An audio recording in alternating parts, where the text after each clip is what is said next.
This is the entrance to the Protestant cemetery at Ferrico, and it was opened in the 1850s to house the remains of people who'd been buried in the city, in Galata and in Taksim, which we saw in an earlier episode.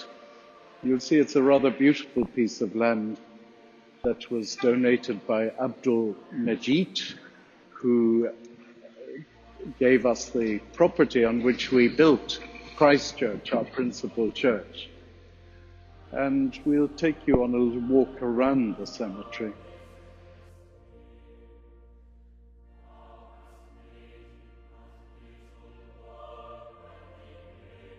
We have on this wall, this south wall of the cemetery, all the remaining stones of 17th century, 18th century merchants who served here with the business community, as we call it now, of Istanbul, the Levant Company.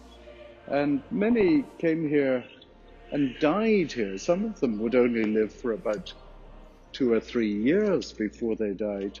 And these rather nice standing stones are the stones of British diplomats who were heads of the Levant Company.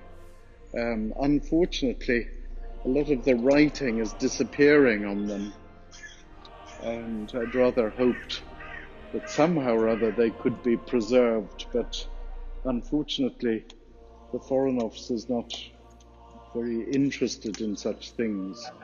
Their predecessors have been long since forgotten in the brave new age.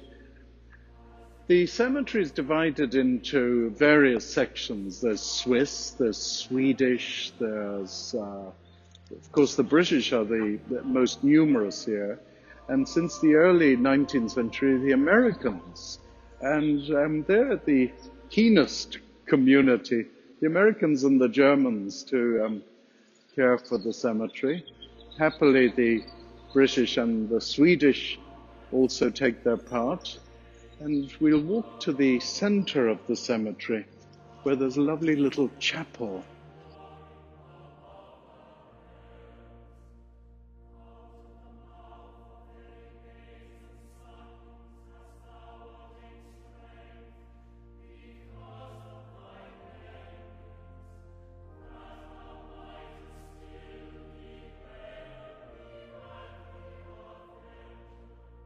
This is the English part of the cemetery that's still used today. It's getting a bit slim on space, I have to say. But this grave, if you could look at the headstone, is Corinne Duran and Lulu Duran. Corinne, you'll see she was born in 1890 and she worked in Paris and met an Ottoman cartographer. They fell in love. She was a young woman. And in 1911, she came on the Orient Express to live in Constantinople, Istanbul. And she was here when it crossed from being the Sultanate to the Republic and had many tales to tell. And Lulu was her daughter. And I buried these two here, sadly, mother and daughter. Mrs. Duran was, I think she was 105 when we buried her. 105. So some of these expats really did live a long time. In this northern quarter, there's the German section of the cemetery. It's very nicely kept, mostly by volunteers and the groundsman here. You see this, each country has its name up. Originally, of course, this was Prussian and the Hanseatic League that could bury their citizens here, their Protestant citizens. The Roman Catholics were, of course, buried across the road in their own super special place, as they were first in the queue as St. Peter ushered them into heaven. Unlike the Protestants, who had to be in a separate place. Over in the north-west corner is the special area for Armenian Protestants. Because they were Ottoman subjects, they had to have a special area, a special privilege for them. And it's quite crowded, but there are all sorts of people still being buried there. I don't know how they all fit in. And we'll go over now to the American section.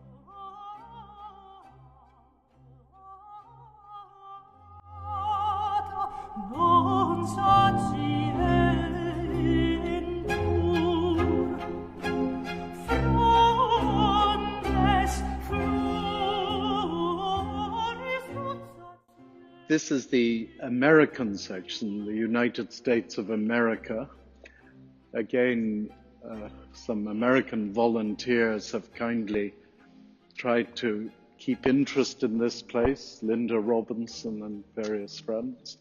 And we have a lot of distinguished scholars and citizens of the United States who came to Constantinople and built up the friendship with Turkey that still largely exists despite modern politics and things.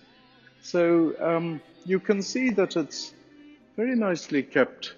One of the original graves is over there, and it's of a little boy, I think, who was buried here first when the site was given. And that child, boy or girl, I can't remember, but the child is the original burial. So it's an American who is the original burial in this graveyard.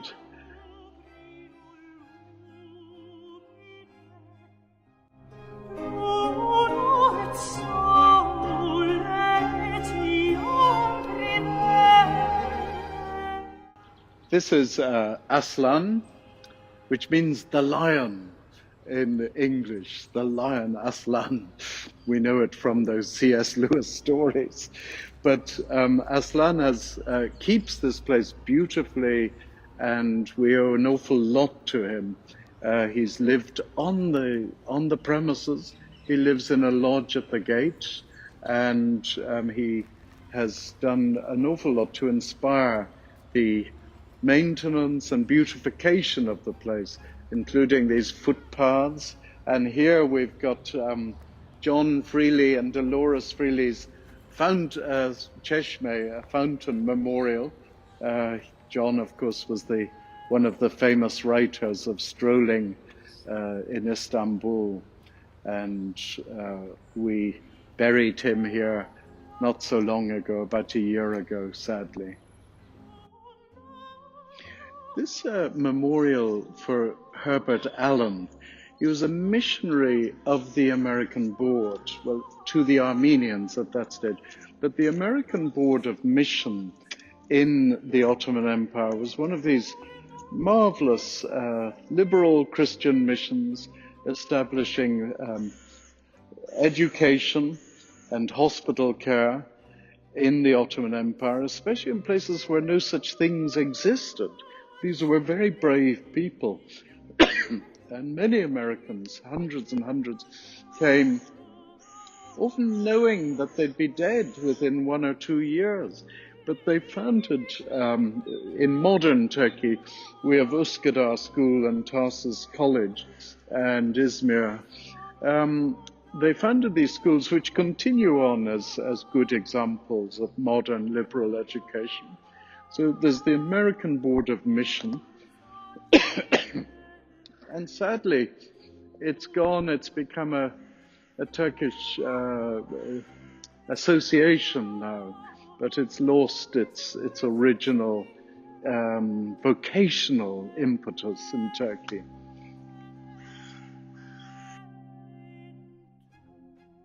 Viktor Orban is that feisty Prime Minister of Hungary. And people forget that, of course, he's from a Reformed church tradition and very conscious of Christian civilization in Europe. It was quite refreshing, I must say.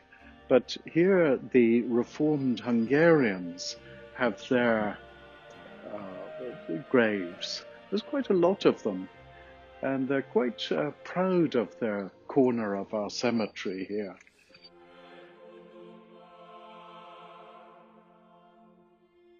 Another aspect of modern Istanbul is the arrival of Koreans and other really fervent Protestants who demand a grave in our cemetery. They don't actually contribute to the committee that runs it in any way, but they expect to be buried here, and often they are proselytizers. So they there are Turkish converts and there are new Turkish Christian communities, and they have nowhere to bury their dead.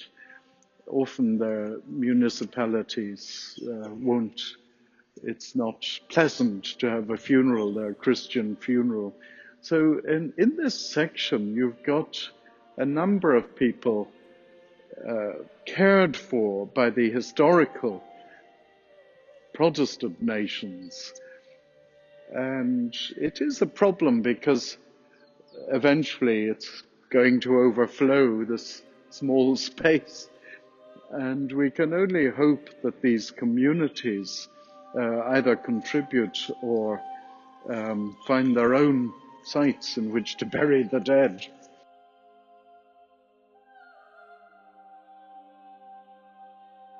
There are a number of famous writers here, and this is a Swiss citizen who lived here till the 1950s, I think, and he wrote on the old coffee shops of Istanbul and a lot of humanitarian things, apparently, by the writing on the stone. There are musicians and artists, the famous Swedish artist buried here.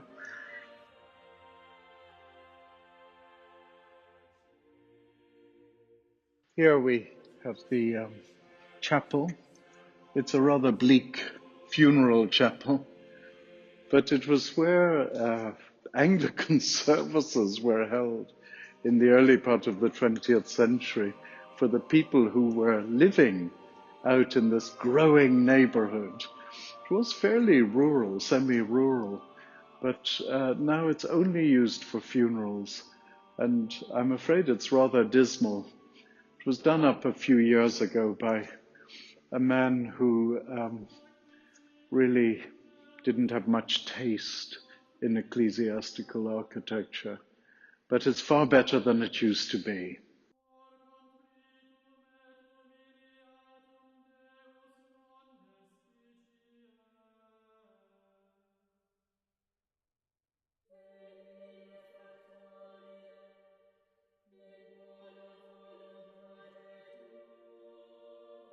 This is the entrance to the Protestant, the Armenian Protestant section, where I said earlier they were Ottoman subjects, so they had their own special place in the cemetery.